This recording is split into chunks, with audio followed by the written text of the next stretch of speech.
और क्यों जंतर मंतर पे आना पड़ गया? हम मुंबई महाराष्ट्र से आए हैं। हमारे बहुत बुनियादी सवाल है। इस देश में आरक्षण का कानून होना चाहिए। आरक्षण के कानून न होने से आरक्षण का ईमानदारी से अमल नहीं हो रहा है। राइट टू आरक्षण की बात कर रहे हैं, जैसे राइट टू एजुकेशन है, उस तरह की बात कर रहे हैं कि मतलब अधिकार ही होना चाहिए।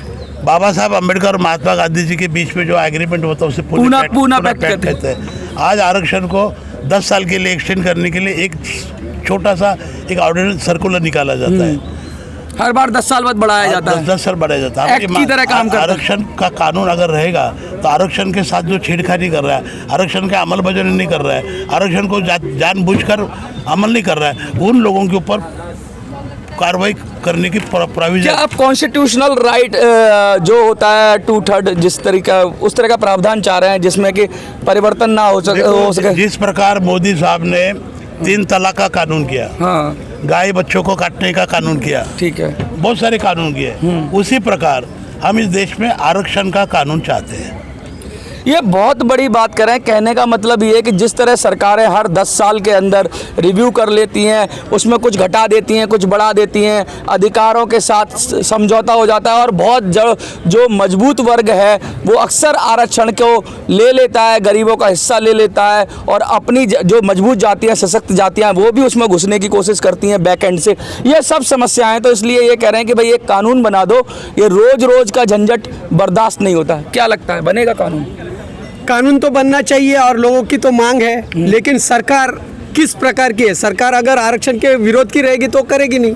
अगर वो चाहते हैं कि नहीं अभी इनका करना चाहिए तो वो करेंगे, अगर नहीं करते तो हमें फिर से धरना प्रदर्शन करना पड़ेगा और वो आगे तक करते रहेंगे। आपके जो लीडर हैं, समाज के लीडर हैं, आप लोग जो पॉलिटिकल लीडरशिप है वो इतनी कमज़ोर क्यों है कि उस दबाव में आ जाती है और सही से बात नहीं उठाती? पहले तो हम जातियों में बटे हुए हैं, हर एक की अपनी अपनी मान्यता अलग है और इनको सबको एक साथ लाना हर एक की बस की बात नहीं है। तो हम कुछ कैटेगरीज कर चुके हैं, एससी कर चुके हैं, एसटी कर चुके हैं, उसमें उस तबके को एक साथ ला रहे हैं। लेकिन फिर भी किसी ना किसी वजह से ये जो रिजर्वेशन है, ये जो इसमें रिजर्वेशन जो है कॉन्स्टिट्यूशन में, उसमें क्या होता है एक साथ सब वोटिंग करते हैं और हमारा जो प्रतिनिधि है जो हमारा होना चाहिए वो चुनकर आता नहीं है और उसकी वजह से ये बहुत बड़ा वो चक्कर है। क्या जब पूना पैक्ट था तो उसके अंदर ये कहा गया था कि दलितों के लिए अलग पॉलिटिकल सिस्टम होगा और उन्हें वोट देने का अधिकार होगा। अभी क्या होता है कि वो रहता तो दलितों की आबादी जब फिक्स हो जाती है सीट,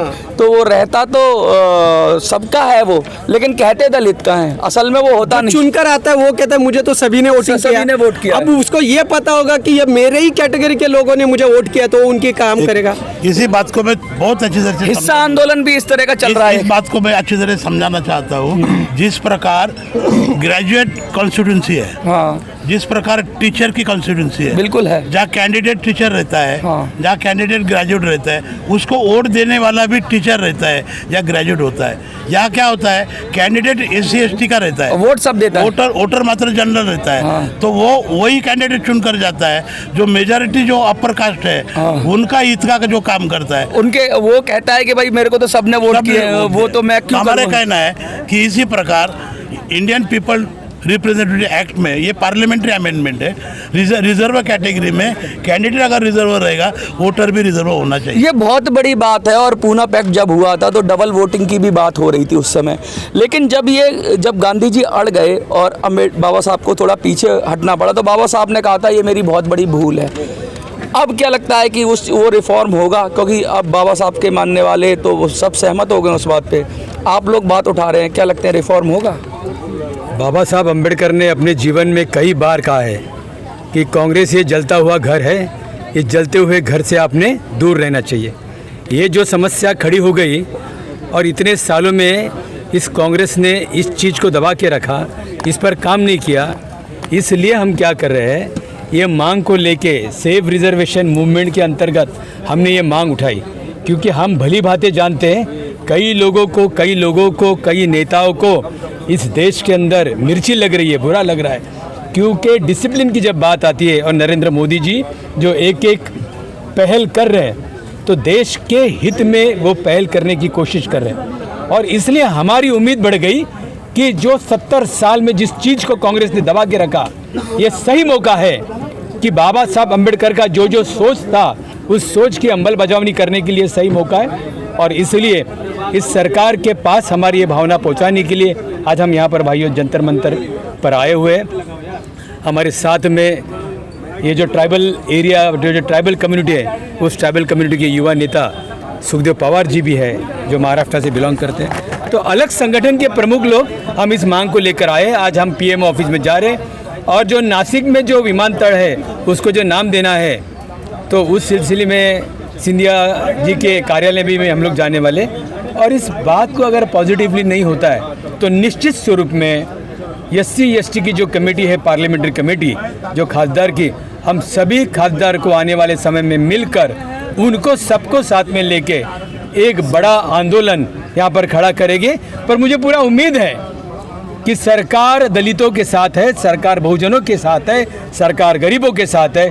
इस उम्मीद के साथ हम यहाँ पर आए हुए, इस जंतर मंतर पर आए हुए कि निश्चित एक बात मैं पूछना चाहूँगा आपसे, कहीं पर किसी कास्ट को SC में डाल देते हैं, कहीं OBC में डाल देते हैं, ST के साथ भी ऐसा है। एक अलग लड़ाई है, तो आरक्षण के नाम पर कहीं कहीं तो मिल जाता है हक और कहीं नहीं मिलता।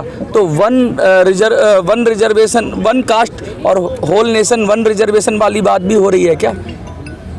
मतलब कि यहाँ पर एक कास्ट है वो ST में है, कहीं SC में है, इस तरह का भी चल रहा है, डिस्क्रिमिनेशन चल रहा है। महाराष्ट्र में एक बड़ा आरक्षण के लिए बड़ा आंदोलन खड़ा रह रहा है, वो मराठा आरक्षण है। तो उसी मराठे को हरियाणा में कुछ अलग बोला जाता है, पंजाब में कुछ अलग बोला जाता है, तो वहाँ उन लोगों को आरक्षण दिया जाता है।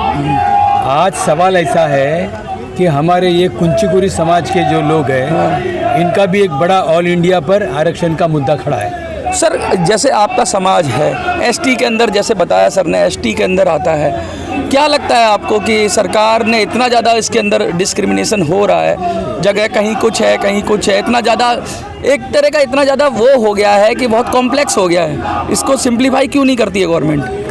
पहली बात तो मैं आपको ये बता दूँ कि हम एक जाति के, एक धर्म के लोग हैं, एक जाति के लोग हैं। इनको आपके महाराष्ट्र में 2 गठे में विभाजन है, कहीं पे NT कहते हैं तो कहीं ST। हाँ, वही इधर के साइड में ST का उनको आरक्षण मिलता है। हाँ। और विदर्भ छोड़ने के बाद उनको NT का आरक्षण मिलता है। हाँ, मतलब यही चक्कर। और जाति तो एक ही है, जाति एक ही है लेकिन 2 तरह का दो आरक्षण। तरीके से आरक्षण। तो ये क्यों है? यही तो समझ में नहीं आती है। तो कानून इसके लिए भी बनवाने की कोशिश इसके लिए भी करेंगे। कानून देखिए मैं बता दूं कि नेशनल लेवल पे उस पर कुछ होना चाहिए, नेशनल लेवल पे वो कमेटी गठित होनी चाहिए और उस तरह से किसको किस तरह का आरक्षण देना चाहिए वो होना है। देखिए मैं बता दूं कि रिजर्वेशन के साथ जो खेल हुआ, पॉलिटिकल रिजर्वेशन की जब बात हुई, जब पूना पैक्ट हुआ तो ये बात बड़े जोर शोर से उठाई गई थी कि दलितों का जब तक उत्थान नहीं होगा, जब तक कि उनका पॉलिटिकल रिप्रेजेंटेशन नहीं होगा। लेकिन वहाँ भी खेल हुआ, नेगोशिएशन हुआ और नेगोशिएशन के बाद गांधी जी और अंबेडकर जी एक टेबल पर आए और मिल बैठकर उन्होंने एक नया तरीका निकाला जिसको रिजर्वेशन के नाम पे हम लोग देखते हैं अंग्रेजों के टाइम से शुरू हो रहा है और अभी भी आ रहा है। लेकिन उससे भी जो मूल बात थी कि दलितों का उत्थान होना, वो पूरी तरीके से नहीं हो पाया, कमज़ोरों का उत्थान नहीं हो पाया। पॉलिटिकल रिजर्वेशन के लिए 10-10 साल का जो टेन्योर होता है वो इनको बर्दाश्त नहीं है। ये कह रहे हैं कानून बने और ऐसा कानून बने जिससे दलित की वोटिंग हो तो दलित ही कैंडिडेट हो, सब तरह का।